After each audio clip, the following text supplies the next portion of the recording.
Islam, Sheikh Dwayne Baffa Islam. It is um, January the 1st. No, yes, January the 1st, 2023. I'm resting.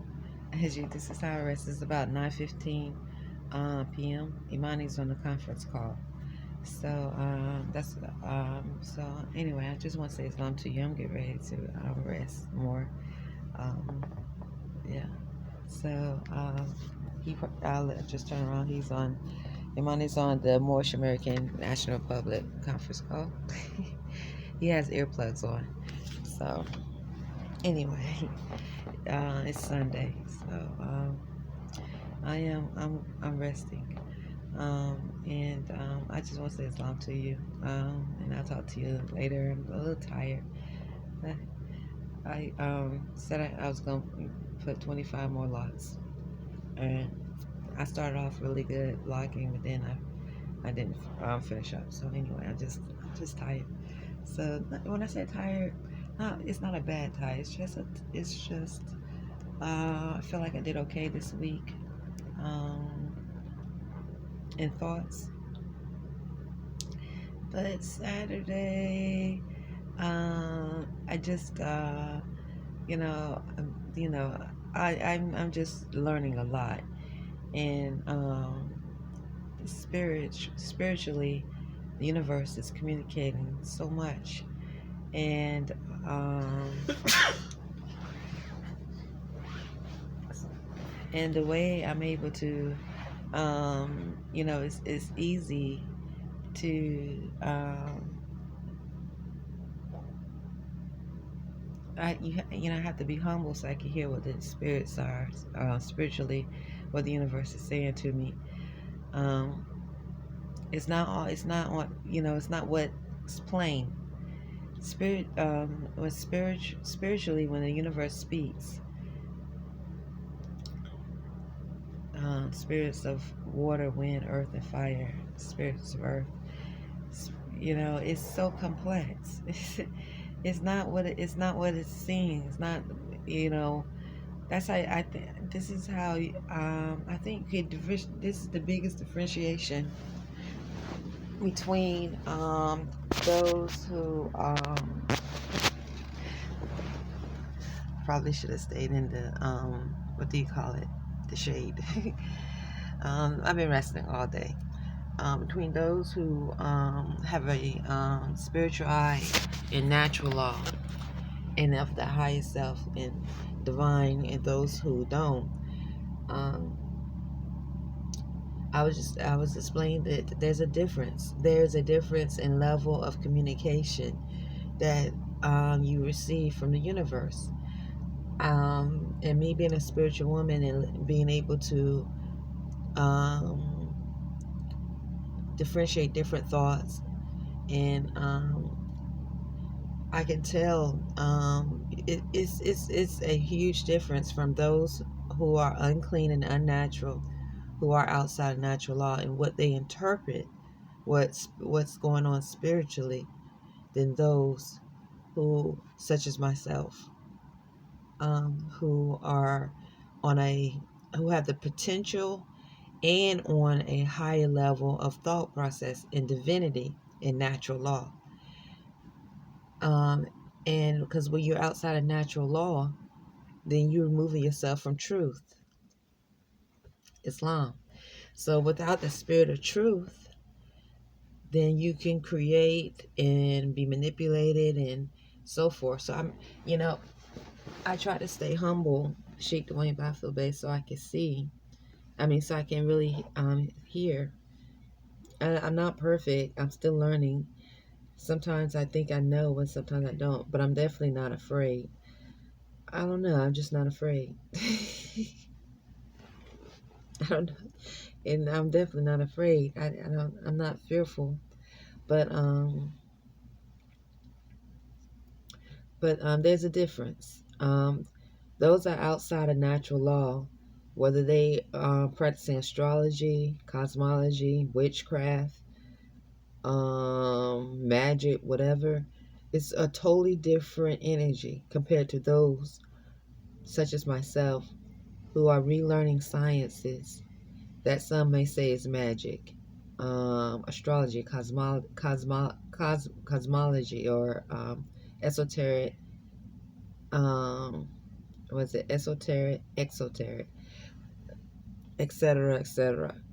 It's different because of those spirits. The natural law, there's truth. In natural law, there's truth, and outside natural law, there's falsity. So even though those that are unclean and unnatural may have the ability to speak truth, sometimes they're still outside of natural law. And so, and also, even though truth, which is Allah, governs all worlds, um, the point I'm making is they are, when you're outside of natural law, um, you are, my spirit tells me you're not able to rise to the same level and ascension as those that are in natural law. And not only that, that you're either going to be used, manipulated, because you are going against forces that has always been. Natural law has always been freedom, love, true peace, freedom, and justice, and other attributes. Always been. So because you are outside of those forces, that energy, that spirit that has always exists, always is, was, and ever will be. Naturally, the spirits of Allah will handle that energy the way it should be handled, in a way of transitioning or destroying it to be recycled. So that's my thought in the points of relearning how to maintain and implement natural law. When these unclean spirits say, "I need it," that's because they're trying to pull that which has the potential. Because it's like crabs in a bucket. I mean, they're unclean, they're unnatural. They when they see a divine, clean spirit, they already know. Like I've heard this from African American Black Negroes when they walk by, say, "I need it," and they'll look towards my way. Those that are Mongoloid, speak Spanish, pale skin, hearing them say three, say, "I need it," and like literally look towards my way in Annapolis, Maryland. And when I say speak Spanish, Mongoloid, it could be even someone. When I say Mongoloid, they could look like they're from the country of India, but that brown look with the black hair. Nonetheless, what I'm getting at, but predominantly have been those that speak Spanish, and the African American Black Negro, and so in the pale skin and so forth. So what they're seeing, what the unclean, unnatural spirits. I'm not saying that every single one of them that say that are unclean and unnatural, but what I'm saying is, Sheikh Dwayne Baffle Bay is, it's like it's crabs in a bucket, and they're to me. I always bring up, my arm is like I'm trying to get comfortable. I always bring up Exodus and how Allah used the Pharaoh to get the Israelites back, to help the Israelites return back to their true selves. And the Israelites were like, they were doubting. They doubted the messenger. Okay? So, this is what I see in reference to unclean, unnatural spirits that are outside of natural law. When they engage, they're not supposed to be able to hear Allah. See, they're thinking, "Look what I can do." You know, all the unclean, imbalanced energies, arrogance, ego, saying I paid bondage is in them. That's what they're trying to implement. But when a celestial being, lawful being, has chose natural law to return to natural law, implement natural law, those laws, that spirit is a spirit and force that has always been. Unnatural law, or an outside natural law, was created. See, this is, and that's what you would say the voodoo. That's the voodoo. That's the magic. They're not supposed to know. They're not supposed to hear because their time is up. They're supposed to be exactly how they are. But I guess one of the biggest, with learning trickery is learning emotions, because as you learn to learn your higher self, you learn to vibrate on a higher frequency, and and that which is unclean and unnatural already know. They already know the type of energy frequency we as clean, divine, celestial beings have.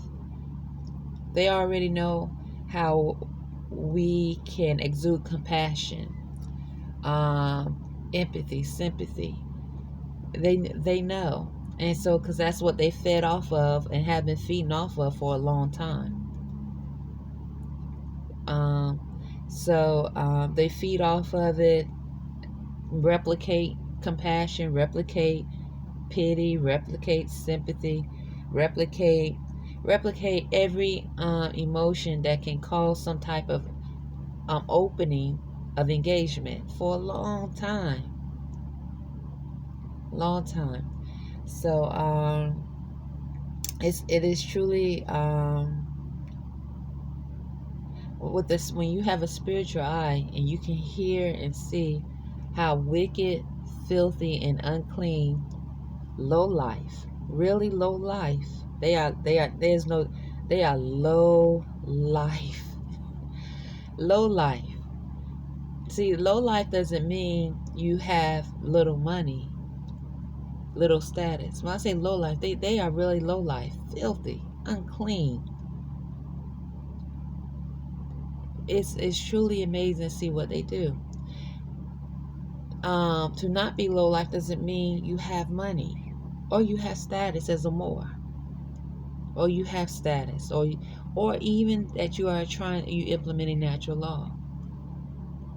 But that too is all in connection to the prophecy of Noble Ali. But what I'm gonna stick with here is what I'm saying is in reference to being able to hear and see spiritually. So I have been favored because I can hear and see, and I was meant to be able to hear and see before I was tricked. Before I was tricked, like so many were tricked. And then to be able to hear and see how low life, filthy, and really unclean abomination spirits are spiritually and mentally, just be able to see, it is truly a gift. Islam. Anyway, I'm go ahead and go. Islam, I'll talk to you later. Good night. I'll try to take a picture.